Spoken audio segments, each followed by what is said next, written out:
প্রিয় শিক্ষার্থী বন্ধুরা, আজকের ভিডিওতে আলোচনা করব আমরা সপ্তম শ্রেণীর বোর্ড থেকে প্রণীত বিজ্ঞান বইয়ের যে নমুনা প্রশ্ন দেওয়া আছে এই নমুনা প্রশ্নের বহু নির্বাচনী প্রশ্ন 15টি এবং এক কথায় উত্তর 10টি, মোট 25টি প্রশ্ন এবং এর সমাধান নিয়ে আলোচনা করব। আমরা ধারাবাহিক পর্ব 2 এ আলোচনা করব সংক্ষিপ্ত প্রশ্ন, পর্ব 3 এ আলোচনা করব বর্ণনামূলক প্রশ্ন, যেগুলো তোমাদের বোর্ড থেকে দেওয়া হয়েছে প্রশ্ন। সুতরাং চলো আমরা আলোচনা শুরু করে দেই। সপ্তম শ্রেণী বিজ্ঞান, ক বিভাগে থাকবে নৈর্ব্যক্তিক 25টি। দেখো এখানে বহু নির্বাচনী 15টি।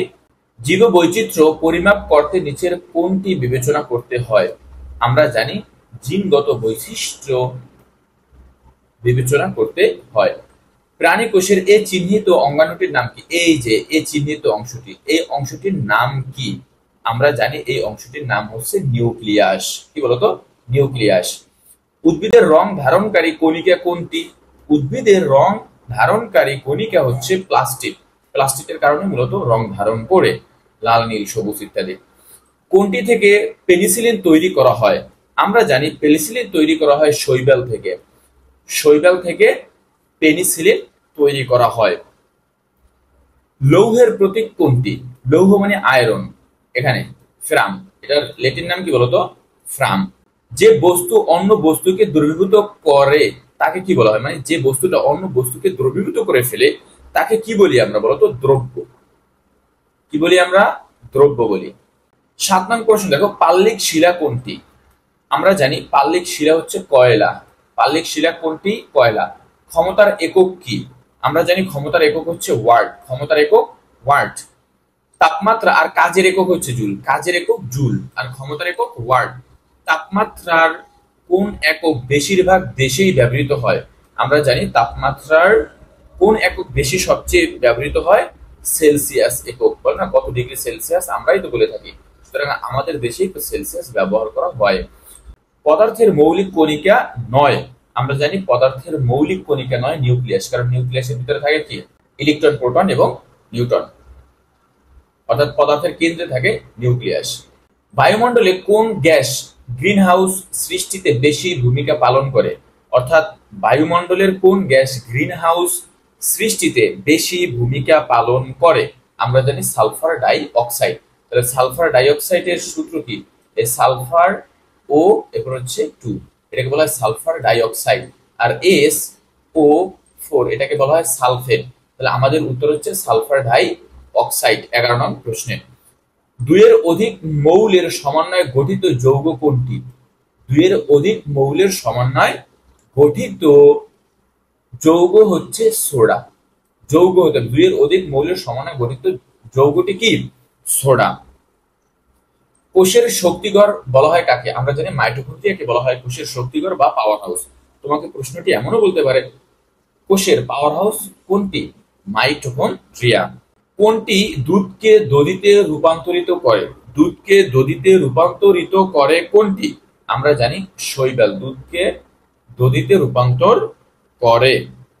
ব্যাটারিতে রাসায়নিক শক্তি কোন শক্তিতে রূপান্তরিত হয়? ব্যাটারিতে রাসায়নিক শক্তি কোন শক্তিতে রূপান্তরিত হয়?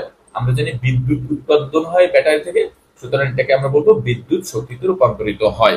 এই ছিল আমাদের প্রথম 15টি বহু নির্বাচনী প্রশ্নের উত্তর। এরপরে আমরা দেখব এক কথায় যে 10টি প্রশ্ন রয়েছে এর উত্তর, এবং সর্বশেষে আমরা এই উত্তরগুলোর তোমাদের মাঝে আবার তুলে ধরবো। দুধ কোন প্রকৃতির মিশ্রণ? আমরা জানি দুধ হচ্ছে কলোভেট জাতীয় মিশ্রণ। বিশেষ অবস্থায় যে পদার্থ বিদ্যুৎ পরিবহন করে তাকে কি বলে? বিশেষ অবস্থায়, স্বাভাবিক না, যেটা বিশেষ অবস্থায় পদার্থ বিদ্যুৎ পরিবহন করে তাকে বলা হয় অর্ধ পরিবাহী পদার্থ। কাপড় ধোয়ার সোডা বৈজ্ঞানিক নাম কি? কাপড় ধোয়ার সোডার বৈজ্ঞানিক নাম হচ্ছে সোডিয়াম হাইড্রোক্সাইড। তাহলে আমরা একটু সংকেতটা যদি দেখি, সোডিয়াম হাইড্রোক্সাইড, এই হচ্ছে সোডিয়াম, আর হাইড্রোক্সাইড হচ্ছে এটি, এই হচ্ছে আমাদের সোডিয়াম হাইড্রোক্সাইড। অর্থাৎ কাপড় ধোয়ার সোডার বৈজ্ঞানিক নাম কি? Sodium hydroxide. আমি বৈজ্ঞানিক নাম না, শুধু সংকেতটা তোমাদেরকে লিখে দিলাম। কৃষ্ণচূড়া ফুলে কোন প্লাস্টিড থাকে? আমরা জানি এখানে থাকে ক্রোমোপ্লাস্ট। ক্রোমোপ্লাস্ট রং ধারণকারী কি বলতো? ক্রোমোপ্লাস্ট।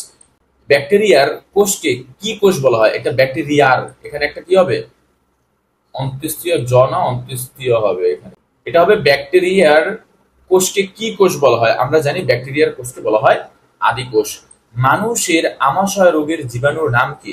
আমরা জানি মানুষের আমাশয় রোগের জীবাণুর নাম হচ্ছে অ্যান্টামিবা। কোন শিলা পৃথিবীতে সবচেয়ে বেশি পাওয়া যায়? আমরা জানি আগ্নেয় শিলা পৃথিবীতে সবচেয়ে বেশি পাওয়া যায়। পৃথিবীর অভ্যন্তরীণ গঠনের মাঝের স্তরের নাম কি? পৃথিবীর অভ্যন্তরীণ গঠনের মাঝের স্তরের নাম হচ্ছে ম্যান্টল। ম্যান্টল ময় জফলায় আকার ন যোগ ট ল ম্যান্টল। মার্বেল কোন ধরনের শিলা? আমরা জানি রূপান্তরিত শিলা। এটি একটি শিলাগুলো হাজার বছরের পরিক্রমায় রূপান্তরিত হয়ে মার্বেল তৈরি হয়, এর জন্য এটাকে বলা হয় রূপান্তরিত শিলা। কাজের একক কি? আমরা জানি কাজের একক জুল। শক্তির একক কি? জুল। কাজের একক জুল, শক্তির একক জুল এবং ক্ষমতার একক হচ্ছে ওয়াট। তাহলে আমাদের এক কথায় উত্তরও 10টি পেয়ে গেলাম। এখানে বহু নির্বাচনে যে 15টি প্রশ্ন রয়েছে সেই 15টি প্রশ্নের উত্তর এটি, এবং এক কথায় প্রশ্ন রয়েছে যে 10টি, এর উত্তর হচ্ছে এটি। তাহলে আমরা ক বিভাগ এর বহু নির্বাচনী এবং এক কথায় প্রশ্নের সমাধান করলাম। আমরা পার্ট 2 এ আলোচনা করব সংক্ষিপ্ত প্রশ্ন এবং রচনামূলক প্রশ্ন আলোচনা করব আমরা পার্ট 3 এ।